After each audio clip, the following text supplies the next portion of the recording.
The road out of Benghazi is ominously quiet.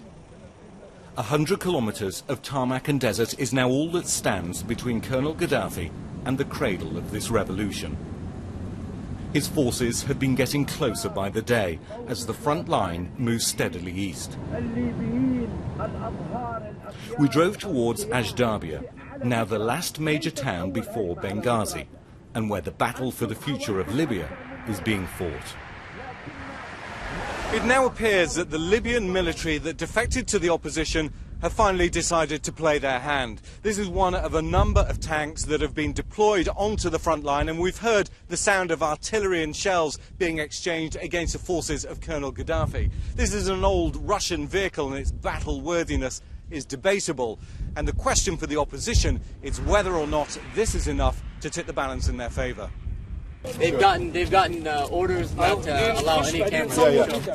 It's a mark of how critical this fight has become that the rebels no longer want us to film their positions.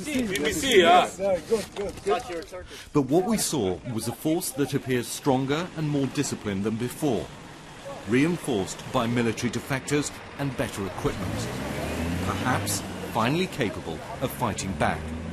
The real test is whether or not they can hold their ground. This is what the rebels are facing. Government forces filmed on the other side of Ajdabiya. Not huge numbers, but enough to push the opposition back this far. The regime claims that within 2 days, these troops will be in Benghazi. Now Ajdabiya, but tomorrow in Benghazi. But this is not a done deal. There's no sign of panic in Benghazi. Defiance is more like it. We want to show that there's nothing going on in Benghazi. It's not true. Nobody's coming to Benghazi.